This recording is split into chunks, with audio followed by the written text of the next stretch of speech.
Hello everyone, welcome to the channel. कैसे हैं आप सब। आज एक नई क्लास लेकर आई हूँ मैं आप सभी के लिए। प्रैक्टिस करेंगे एक सेट, और ये जो पेपर है ये एसएससी सीजीएल का ही एग्जाम का पेपर है जो लास्ट ईयर कंडक्ट हुआ था। चलिए स्टार्ट करते हैं आज की क्लास को। पहला क्वेश्चन देखते हैं। She handles all task efficiently. किसी के बारे में बताया जा रहा है कि वो सारे टास्क अच्छे से हैंडल कर लेती है, और इसे हमें पैसिव में कन्वर्ट करना है। सिंपल प्रेजेंट में ये सेंटेंस है, और अगर हम पैसिव में इसको ट्रांसफर करेंगे तो इज एम आर यूज होगा। अब देखिए ऑप्शंस में कौन सा करेक्ट है। दो ऐसे ऑप्शंस हैं जिसमें आर यूज हो रहा है, बताइए कौन सा करेक्ट है। फोर्थ वाला आएगा रीजन, क्योंकि यहाँ बीइंग है। बीइंग कहाँ यूज होता है, जहां कंटिन्यूएशन होती है उसके पैसिव में बीइंग यूज होता है, इसलिए फोर्थ आपका करेक्ट हो जाएगा। नेक्स्ट क्वेश्चन देखते हैं। ऑल वेपन्स वर सरेंडर्ड बाय देम। सारे के सारे वेपन्स जो थे उन्होंने सरेंडर कर दिए थे। इसे एक्टिव में हमें कन्वर्ट करना है। वर सरेंडर्ड है मतलब इसका पास्ट पास्ट का ये सेंटेंस है। बताइए इसमें से कौन सा ऐसा ऑप्शन है जो पास्ट में है। सिर्फ सेकंड वाला है। चलिए, the authorities are assured the people that they will look into the matter. जो अथॉरिटीज हैं उन्होंने ये अश्योर किया है कि वो प्रॉब्लम्स देखेंगी लोगों की। बताइए कहाँ आपको गलती लग रही है। गलती तो इस पार्ट में है, लेकिन क्या गलती है। ऐसी कोई बात है जो हो चुकी है जिसके बारे में आज डिस्कशन हो रहा है, इसलिए बताइए कौन सा सही ऑप्शन जाएगा। परफेक्ट का सेंटेंस हुआ ये, हैव अश्योर्ड। ठीक है, चलो। मोडिस का क्या मतलब होता है। मोडिस का मतलब होता है क्या बताना हमें, इसका एंटोनिम बताना है, मतलब मोडिस का ऑपोजिट बताना है। मोडिस का मतलब होता है शाय पर्सन। ऐसा पर्सन जो खुद की तारीफ ना करता हो, जो शाय नेचर में हो। ठीक है, अब इसका ऑपोजिट क्या हो सकता है। ग्लम का मतलब क्या होता है। ग्लम का मतलब होता है क्वाइट पर्सन, चुपचाप रहने वाला इंसान। सलन का मतलब क्या होता है, अनहैप्पी गाय, अनहैप्पी पर्सन। ठीक है, अनहैप्पी का मतलब तो नाखुश है ही। कंसीटेड का मतलब क्या होता है। कंसीटेड का मतलब होता है सेल्फ ऑब्सेस्ड। अब सेल्फ ऑब्सेस्ड कौन होते हैं। सेल्फ ऑब्सेस्ड वो लोग होते हैं जिन्हें अपनी ही तारीफ करना अच्छा लगता है, जिन्हें ये लगता है कि उन्होंने जो बात कह दी वो बिल्कुल सही है, दूसरे की वो बात सुनते नहीं है, खुद से इतना ज्यादा वो ऑब्सेस्ड रहते हैं। तो इसके अकॉर्डिंग, मोडेस के अकॉर्डिंग, ये वाला हमारा ऑप्शन बिल्कुल सही जाएगा। चलो नेक्स्ट क्वेश्चन देखते हैं। The study of earthquakes. जो अर्थक्वेक्स की पढ़ाई होती है उसके लिए क्या वर्ड यूज होता है। जियोलॉजी बताइए क्या होता है। जियोलॉजी किस चीज की स्टडी होती है, अर्थ की स्टडी होती है। ज्योग्राफी क्या होता है, ज्योग्राफी स्टडी होती है कि आप हैबिटेट के बारे में पढ़ते हैं, माउंटेन्स के बारे में पढ़ते हैं, इंडिविजुअल ज्योग्राफी जो हम पढ़ते आए हैं। टोपोग्राफी क्या होती है, टोपोग्राफी होती है जो लेवल, ग्राउंड लेवल्स के बारे में जो पढ़ाई होती है, रिवर्स के बारे में होती है, वो टोपोलॉजी कहलाती है। सिस्मोलॉजी क्या होती है बताइए। Seismology is the study of earthquake. चलो नेक्स्ट क्वेश्चन देखते हैं। A tiger has given birth to a cub in the Ranthambore Tiger Reserve, taking the big cat population to 78. A tigress है जिसने एक कब को बर्थ दिया है रणथंबोर टाइगर रिजर्व में, और जो पॉपुलेशन है उसको 78 कर दिया है। बताइए किस पार्ट में आपको एरर लग रहा है। क्या यहाँ पे जो ऑप्शन दिए हुए हैं इसके अकॉर्डिंग ऑप्शन है, क्या यहाँ आपको कोई भी एरर लग रहा है। कोई एरर नहीं है। इज गिवन बर्थ नहीं आ सकता, वॉज बर्थ नहीं आ सकता, हैज गिव बर्थ बिल्कुल ग्रामेटिकली गलत है। बचा no substitution required, this is perfectly correct. चलो, बी हार्ड अप का मतलब क्या होता है। ईडियम है be hard up. Be hard up का मतलब होता है बहुत ज्यादा कमी होना मनी की, है ना। Have a very little money मतलब बहुत ज्यादा तंगी हो जाना मनी की। Like I am very hard up, I am too hard up to purchase a watch, मतलब मेरे पास इतने भी पैसे नहीं है कि मैं ये वाली वॉच खरीद पाऊं। आप ऐसे समझ सकते हैं इसको। नेक्स्ट देखते हैं। ग्रामेटिकल एरर निकालना है। Every curious child want to rip open a toy. हर एक जो बच्चा होता है ना, छोटा बच्चा, उसमें इतनी क्यूरियोसिटी होती है, इतना वो इच्छुक होता है कि वो जो टॉय होता है, जो खिलौना होता है, उसको मतलब पूरा फाड़ के देखता है कि इसमें क्या है। होता है ना, बच्चे पूरी अपने टॉयज तोड़ देते हैं देखने के लिए कि अंदर क्या है। सेम यही चीज है। अब बताओ एरर किस पार्ट में है। एवरी चाइल्ड अगर बोल दिया, या एवरी, एवरी कहाँ यूज होता है, जहां हम सिंगल सिंगल एक एक करके बातचीत करते हैं। अगर एक एक करके बात हो रहे हैं, कर रहे हैं, तो वर्ब कैसी आएगी, वॉन्ट्स आएगा, वॉन्ट नहीं आएगा। चलो ये आपका करेक्ट हो जाएगा। नेक्स्ट देखते हैं। It was the very well directed film and we enjoy it. वो बहुत ही अच्छी डायरेक्टेड फिल्म थी और हमने काफी इंजॉय किया। इसमें हमें एरर निकालना है, साथ साथ क्वेश्चन के पढ़ते हुए आप इसमें एरर अपना माइंड में सोच के रखिए कि कहाँ करेक्शन होगी। बताओ कौन से क्वेश्चन कौन से पार्ट में आपको गलती लग रही है, बताओ जी। It was the very, the क्यों आएगा, द किस लिए आएगा यहाँ, द कहाँ यूज होता है, जहां हम पहले से किसी चीज के बारे में बात कर रहे हैं, फिर आगे फिर उसी चीज के बारे में बात कर रहे हैं रेफरेंस देने के लिए, तो हम द से उस चीज को स्पेसिफाई कर देते हैं, या उसको प्रेशराइज करने के लिए या उसको हाईलाइट करने के लिए। बट यहाँ ऐसा कुछ नहीं है, या तो ए आ सकता है या एन आ सकता है। एन क्यों नहीं आएगा, क्योंकि वोवल साउंड नहीं है, बचा ए, तो यहाँ ए आ जाएगा, ये आपका करेक्ट है। नेक्स्ट देखते हैं, select the incorrect spelled word, tuition, circuit, genuine, manners. बताइए कौन सा पार्ट, कौन सा आपको ऑप्शन सही लग रहा है इसमें। क्या ट्यूशन की स्पेलिंग यही होती है, ट्यूशन की स्पेलिंग ये होती है, बाकी सारे करेक्ट हैं, सिर्फ ये वाला हमारा इनकरेक्ट था। नेक्स्ट देखते हैं, he asked me when I had booked the flight tickets. इसे हमें डायरेक्ट स्पीच में कन्वर्ट करना है। बताइए कौन सा ऑप्शन आपको सही लग रहा है। ऑलरेडी पास्ट में सेंटेंस है और इनडायरेक्ट स्पीच में है, अभी हमें डायरेक्ट में करना है, तो हम इसको पास्ट में लेके जाएंगे। बताइए पास्ट में कौन सा सेंटेंस है, सिर्फ ये, सिर्फ एक ऑप्शन है जो पास्ट में है, ये हमारा करेक्ट हो जाएगा। नेक्स्ट देखते हैं, if the economy fails this year it reflect badly on the government. अगर कंट्री की इकोनॉमी फेल हो जाती है तो जो गवर्नमेंट है उसके ऊपर काफी इफेक्ट पड़ेगा। इसमें दो कंडीशन हो रही हैं, एक प्रेजेंट एक फ्यूचर, और हुई एक भी नहीं है, दोनों आगे जाके होंगी, लेकिन बात हम आज कर रहे हैं। तो उसमें क्या रूल होता है, एक आता है प्रेजेंट में, एक आता है फ्यूचर में। इफ द इकोनॉमी फेल्स, अगर इकोनॉमी फेल होती है दिस ईयर, इट विल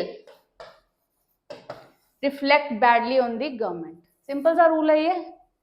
चलिए, the increasing concerns about climate change point two the need for enhanced efforts towards dash sustain growth. जो इंक्रीजिंग कंसर्न्स हैं कि क्लाइमेट जो change हो रहा है फ्रिक्वेंटली, उसे एफर्ट्स की जरूरत है सो दैट सस्टेनेबल ग्रोथ हो सके। बताइए कौन सा आपको ऑप्शन सही लग रहा है। यहां से स्टार्ट करते हैं, टुवर्ड्स अचीव आएगा, बताइए नो, क्यों, क्योंकि ये तो वर्ब है। ये क्या है, ये प्रेपोजिशन है, प्रेपोजिशन के बाद क्या आता है, ऑब्जेक्ट आता है, ठीक है। अचीव्ड आएगा क्या, ये भी गलत हो जाएगा। टू अचीव आ सकता है, नो, ऑलरेडी एक प्रेपोजिशन है। अचीविंग, अचीविंग आ सकता है, राइट, क्यों, क्योंकि ये जीरेंड है। प्रोसेस की बात हो रही है, ठीक है। चलो, टू वॉक एमलेसली, बिना कोई एम के चलना, मस्ती में चलना, एम्पल, ठीक है, ये करेक्ट है। क्रॉल का मतलब क्या होता है, रेंग के चलना। स्प्रिंट का मतलब क्या होता है, फास्ट चलना। स्लिथर का मतलब क्या होता है, लेफ्ट राइट होके रेंगते हुए चलना, जैसे सांप चलता है। चलो बताइए, सिनोनिम बताना है। ऑस्टेंटेशियस, ऑस्टेंटेशियस का मतलब होता है बहुत ज्यादा दिखावा करना।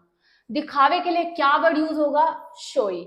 सडन तो एकदम से जल्दी से कुछ कर देना, क्विक भी जल्दी से करना, टेस्टफुल ये भी नहीं जा रहा, सिर्फ एक ही वर्ड है, काफी इजी था। चलो, इन द सेम ब्रेथ, एक ही सांस में, इसका हमें पूरा एक्सप्लेन करना है, क्या मतलब है इसका। Try and hold your breath, नहीं, वो तो कह रहा है कि एक ही सांस में। Say two contradictory things at the same time, कि दो बात एक ही टाइम पे बोल देना। चलो देखते हैं। Able to get a foul smell, बिल्कुल भी करेक्ट नहीं है, तो इसके सेंस में ही नहीं जा रहा। प्रैक्टिस ब्रीदिंग एक्सरसाइज, बिल्कुल भी ठीक नहीं है। ये इसको समझते हैं, say two contradictory things at the same time. In the same breath का क्या मतलब है, कि कोई किसी से आप कुछ पूछ रहे थे, वो बता नहीं रहा था, फिर एक सिचुएशन आई, उसने सारा कुछ बता दिया, बिना ही सांस लिए पूरी बात खत्म कर दी, तो उसको ऐसे समझ सकते हैं। चलो नेक्स्ट देखते हैं।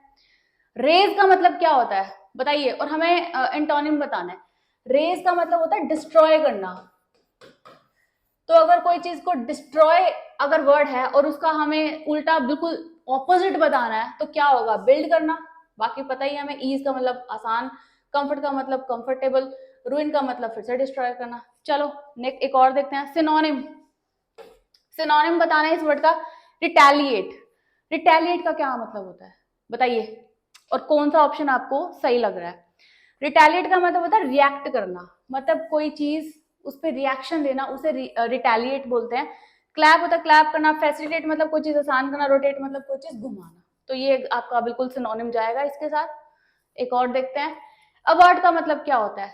रिवर्ट सुना है आपने कभी? रिवर्ट, है ना? अवर्ट का मतलब कोई चीज होने से रोकना, है ना? और रिवर्ट का मतलब जब हम किसी चीज का रिस्पॉन्स देते हैं। तो अवर्ट मीन्स कोई रिस्पॉन्स ना देना, ठीक है? हमें हमें सिनोनिम बताना है। तो prevent, prevent something from happening, okay? चलिए नेक्स्ट देखते हैं। No one were present when I enter the hall, इसमें हमें करेक्शन करनी है। कोई भी नहीं था प्रेजेंट जब मैंने हॉल में एंटर किया।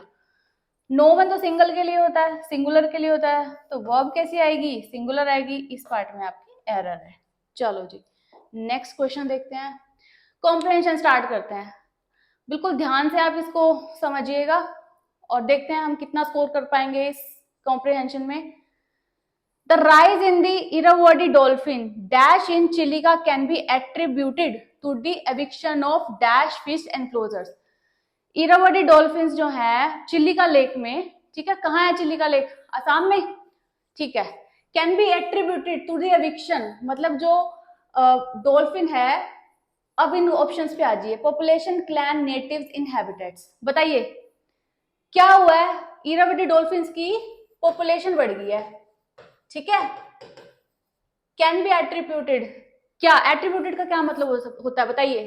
Reason, reason to the eviction. Eviction मतलब भगाना, कोई चीज को भगाना। तो जो इरावदी डॉल्फिन है उनकी पॉपुलेशन का जो रीजन है वो ये है कि भाग गए हैं डैश फिश क्लोजर्स। कौन भाग गए हैं बताइए? सेकंड बताइए। इलीगल, इलीगल फिश एनक्लोजर्स चले गए हैं वहां से, उनका वहां पे आना जाना बंद हो गया है, जिसकी वजह से जो पॉपुलेशन है वो इंक्रीज हो गई है, ठीक है? थर्ड देखते हैं। यहां तक हो गया हमारा। After thousands of hectares of Chilika lake were made, thousands of hectares में जब चिलिका लेक बनी थी, dash free Irrawaddy dolphins found unobstructed area for movement. बताइए एनक्रोचमेंट, ठीक है? Were made encroachment free. Encroachment मतलब कि जिस एरिया में ये फिशेज डॉल्फिन्स हैं उस एरिया में, उस टेरिटरी में कोई और एंटर ना हो सके। लेकिन अगर ऐसा होता है कि वहां पे कोई और एंटर नहीं होगा, अगर उनको कोई डिस्टर्बेंस नहीं होगी, तो ऑब्वियसली उनकी पॉपुलेशन तो बढ़ेगी ना, बिकॉज एनक्रोचमेंट की वजह से वो चीज इजी होगी उनके लिए, ठीक है? यहां तक हो गया हमारा। चलो जी नेक्स्ट देख लेते हैं। Due to the dash, due to the COVID lockdown last year there were comparatively fewer tourist boats on the Chilika lake. यहां पर क्या आएगा बताइए? एक रीजन क्या था कि उनके उनके एरिया में डिस्टर्बेंस कम हो गई थी, जिसकी वजह से वो फ्रीली मूव कर पा रही थी। दूसरा रीजन क्या है कि कोविड की वजह से वहां पर काफी सारी जो बोट्स थी उनकी तादाद कम हो गई थी, इस वजह से भी वो फ्री हो गई थी। तो अगर हम कुछ ऐसी चीज बताते हैं उसके लिए क्या वर्ड यूज करते हैं? हाउएवर, ठीक है? नहीं, हाउएवर नहीं आएगा। बताइए मोरओवर आएगा या हाउएवर आएगा?